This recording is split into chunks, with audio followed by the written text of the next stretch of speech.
Hello, and welcome again to my show, Searching for Integrity. My name really is John Smith, and I'm searching for people with integrity. Why? Because our country suffers from IDD, Interior Integrity Deficit Disorder. We have as our guest today, Laura Brennan Ballet, the author of The Science of Empowerment and a life empowerment facilitator, is she. Are you there, Laura? I am here. Hello. I see you. I like this. I don't have to dial in anymore. I get to see the people I'm talking to. Yeah, it's nice. um, yes, it is. It is. So let's start with uh, the book or your website. Which one of those do you prefer? Because they're both outstanding. Thank you. Mhm. Yes, well, most people go to the website first and they just glance at the copious amount of knowledge and wisdom and inspiration, and Mhm. then they order the book. And from the book, that's where all the life coaching and everything else follows. So, That's great to have to be able to steer somebody into the same direction with a little more emphasis. yes, yes. Now, I had some questions for you. Um, when you're in connection with you, Mhm. you feel the charge and the movement of energy in real time. Yeah. Describe that for me. You get chill bumps on your arms. Well, as you stated right before we went live or on air into the recording here, you even recognized this is going to be exciting because there's a lot of energy coming off of me, and you Mhm. felt that. So whether I'm speaking or being interviewed or I'm in person with someone, I can pretty much get their fire in the belly started because I really do connect to the energetic construct, what I feel is the universal flow of humanity. And I just have always tapped into it, even when I was a kid. And I believe that the more individuals can tap into it, as you stated, I believe integrity and respect and gratitude and appreciation for one another will become more of the norm than less than what we have right now. So Well, energy is in everything. mhm. I was going to say these all go together. It's Yes. hard to separate one from the other. Um, Yes. I like this here. You are an ambassador of life empowerment. I like that part about the ambassador. Thank you. Um, That was a gift that someone bestowed upon me out in the global world. And they asked huh? me if they could kind of give me that title. I thought it was the coolest thing. I said, absolutely. I will work on behalf of that everywhere I go. Well, it says you were a global top selling author, global Yes. thought leader, and alignment coach, and Zillow corporate coach. Yep. Laura's exploration. Now, did I pronounce that Zillow Yep, properly? Ziello. Yep, Ziello is one of my very dear friends, Laura Katanen. She is creating this amazing metaverse corporate coach program, and I'm the head coach for her. And we just keep growing and expanding. And everywhere there's a contracted state, whether it's thought or through principle, we just continue to recalibrate and really offer people the opportunity to tap into their own potential and expand. So everything that you listed there is about expansion. First, for myself, because if I don't experience it, then I can't authentically talk about it. So I've worked diligently on Mm-hmm. that connectivity for myself, which now Mm-hmm. allows me to go out in the world and offer that to other people. I'm looking at a sentence I like. It says here, it is essential to the human condition that we remember why it is that we are here, and that is to evolve. Yeah, Um, absolutely. that's I think, Go yes, ahead. go ahead. Oh, sorry. Yeah.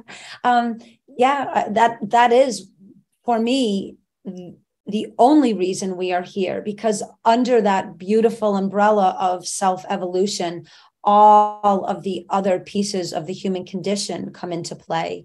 And if we think we are just here and it's a one and done, and it doesn't really matter where we place our awareness and what we're willing to shift within our own experiences, I really do believe that we miss out on the collective unification of our potential as a global family, not just all about ourselves.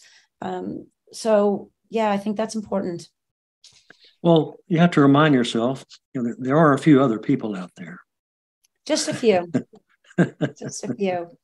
And even if you just look at your own family, right? If you think that you're all just thrown together and there's no purpose and no meaning to the connection of who you choose as your spouse and the children that you bring into this world, however that comes, or your partnerships. If you just think it's all just kind of random, then how do you create empowerment, inspiration? How do you build wisdom? And how do you have positive, effect on other people if you think it's all random? When we connect to purpose, I think it actually breeds more care and consideration to the whole of the community. I would agree with that. Blood flow is more as you can. I'm reading here about these principles that were outlined. One is awareness. One is accountability. Another is energy, willingness, critical thinking, togetherness, and empowerment comes there. Once upon a time when I had a lot of energy that I have now, probably 10 years, I decided that someone said that you ought to get that domain, and whether you use it or not, someday you will. And it is havingawareness.com. Yeah, it's important. It's the first principle. A very heartfelt acknowledgement to my brother, James Christopher Brennan. He was the creator of the J3 = E formula. This is what inspired me to take 5 years of my life and write this book. I actually saw him as a USA Olympic gymnastics coach create these programs for mindset.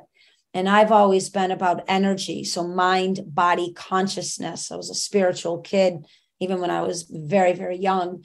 And so he created this beautiful formula that we have applied with 5-year-old kids up to 75-year-old clients. And, when you apply awareness to something, it allows you to be in this power position of what am I willing to do? And then you go into the accountability. When we really take accountability for our part in every experience, we then cannot continue to blame and shame and have someone else be the reasoning of why something within our own life is not going quite right.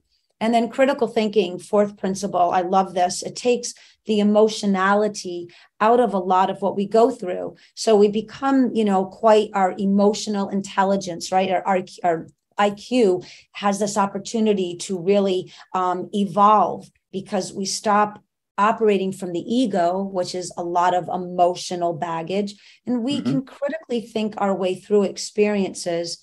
And then, of course, the fifth principle is the best of all, energy.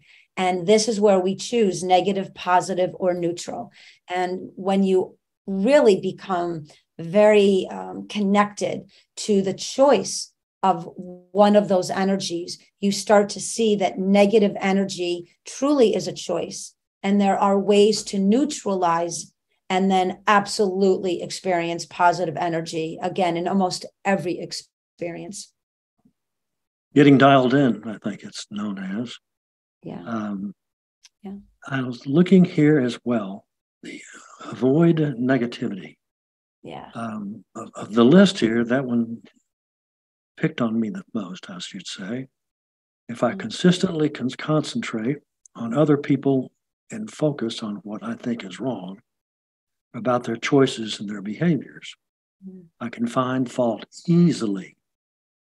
Therefore, I have no time for my own self-evaluation.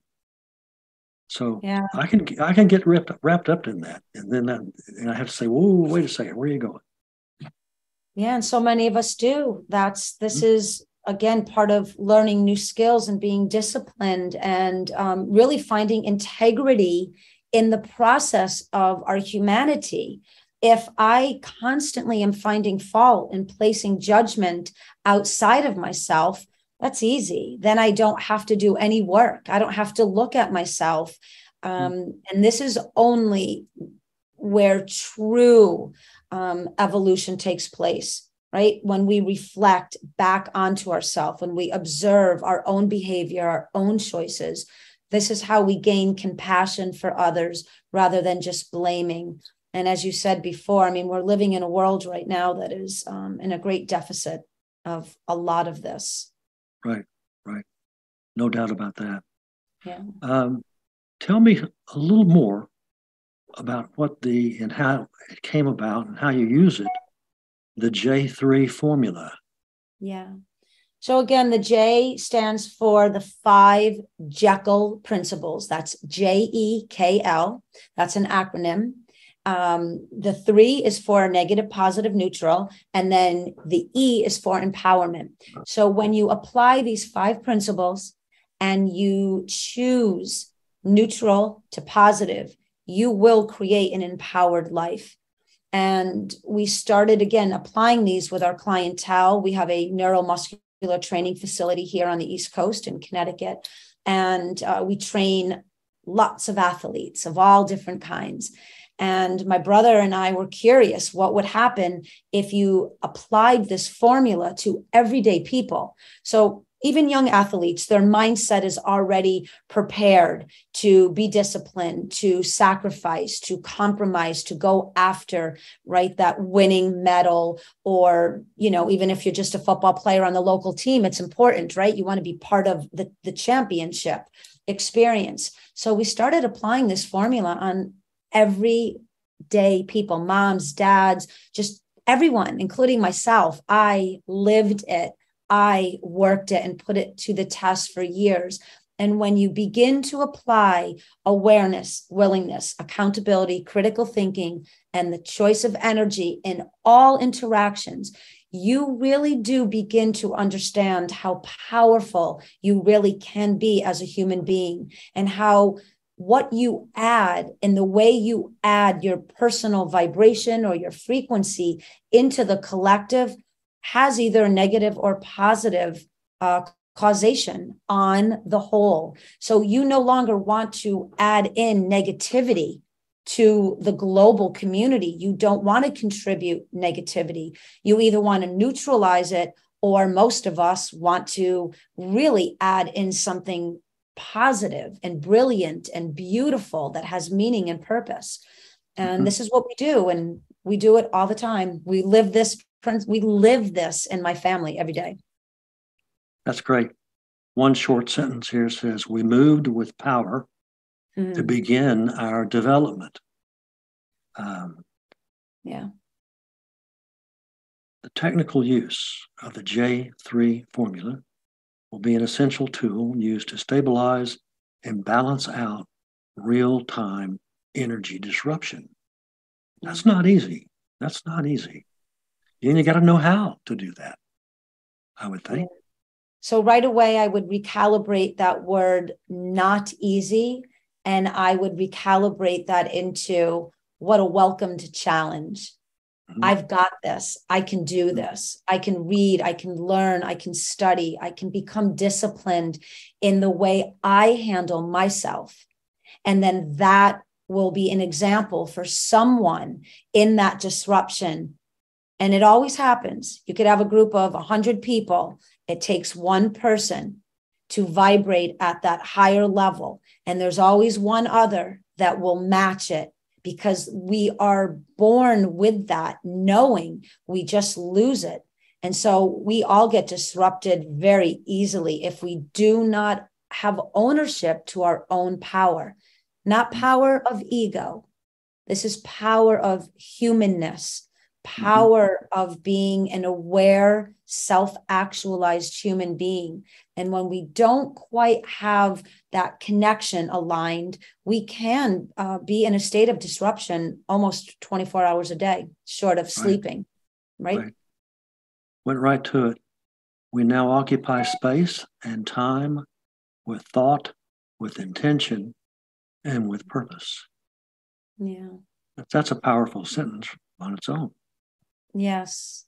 And if people would, look at the book, the very unique thing is when I had people from all over the world reading the book, and they would reach out to me, and there were sentences or verses. And you see, we have these really cool, I call them champagne bubbles, but they're empowerment takeaways, and they're in these little halo circles, and they would pick them.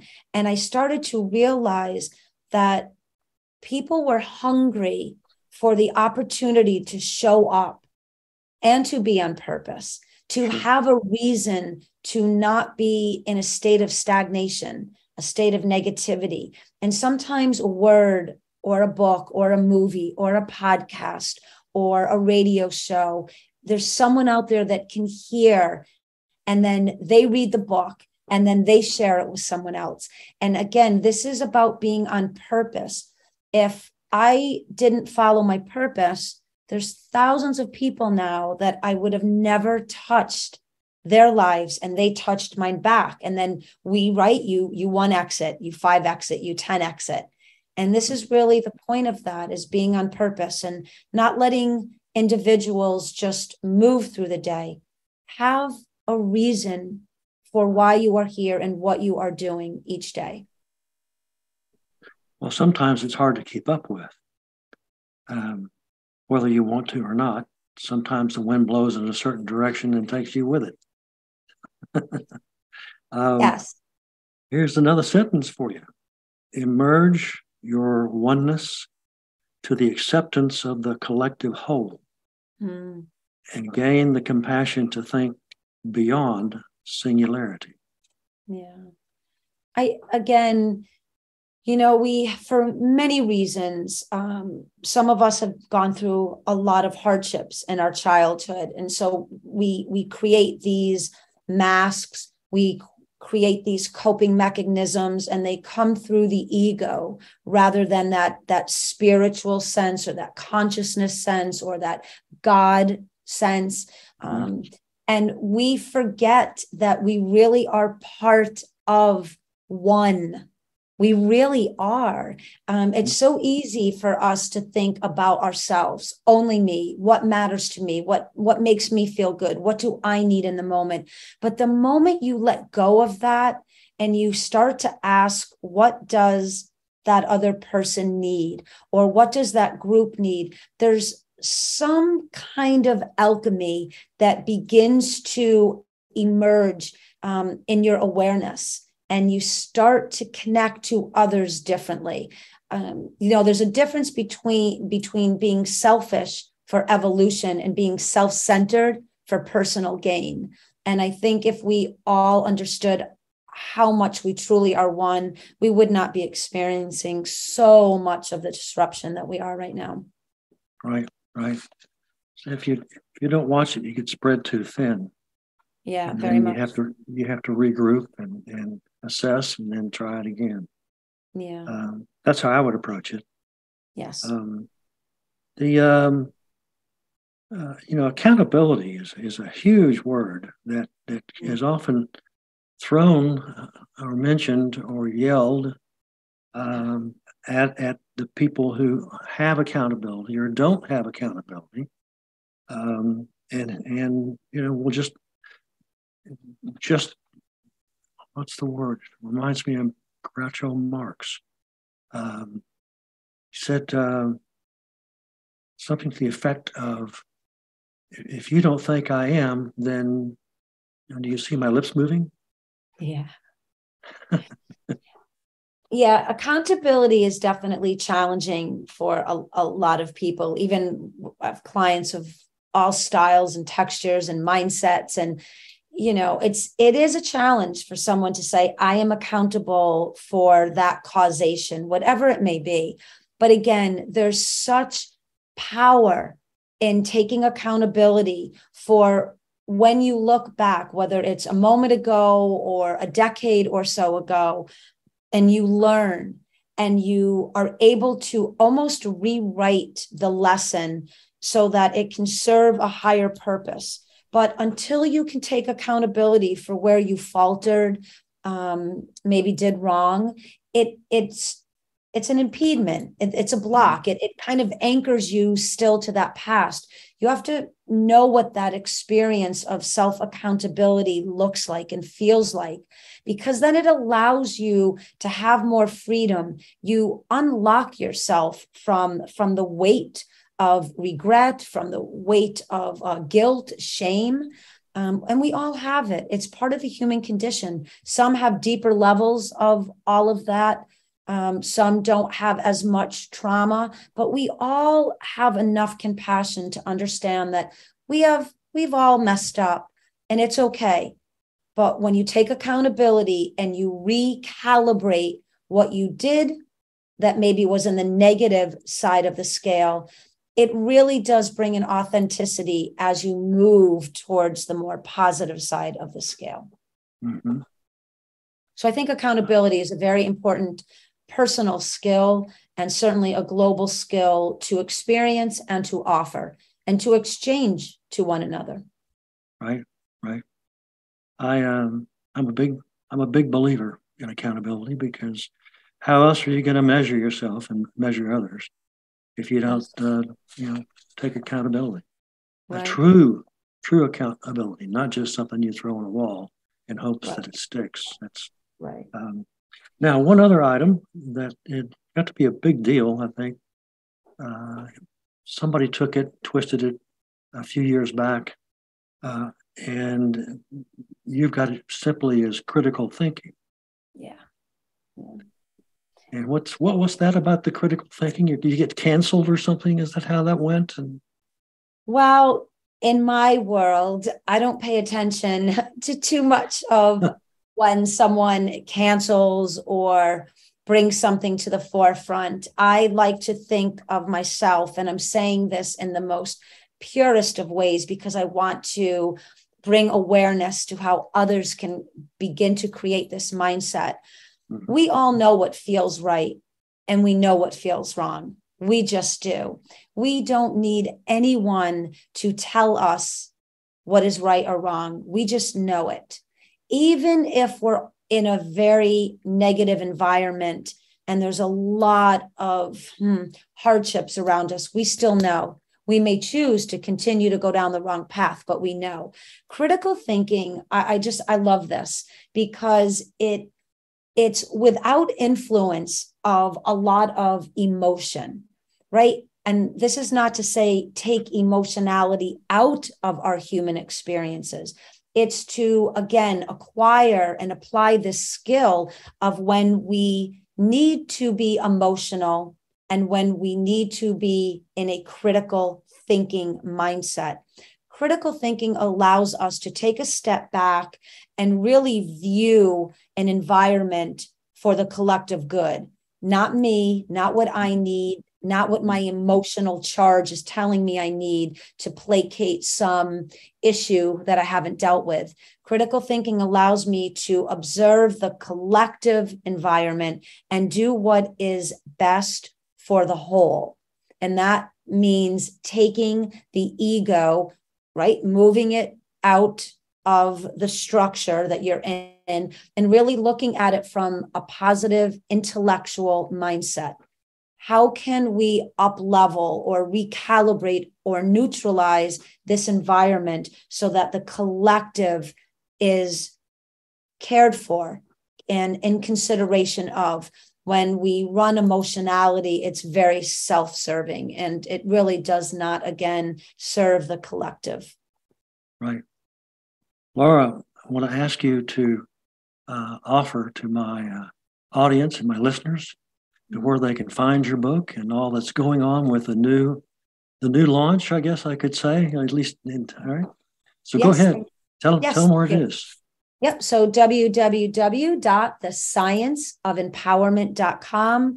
please go and visit. There's blogs and vlogs, and there's articles and everything about the life empowerment coaching. And there's so much coming that I've got an amazing podcast that's gone global. We're launching the book on Amazon, hopefully in about the next 3 or 4 weeks. But you can purchase the book via the website. For any international readership, there is an ebook download. But for everyone in the USA, I personally sign and mail and wrap and send them out. It's getting too much now, which is why we're heading out into Amazon. So there is a limited edition book still available via the website if you order, I would say, within the next couple weeks. Well, that's quite an accomplishment you've got here. Thank you. Thank you. And I want to thank my listeners for tuning in to Creating and Searching for Integrity. It's a good thought. And I think that my audience is tuned in now. I'll get pretty good numbers. And I'm hoping for that to get larger. But thank you for being with us again today. Thank you. Thank you, yes. John. It's been an honor. Thank you. I really did enjoy this. And I have to now say my famous only adios to so long and happy trails to all. Wonderful.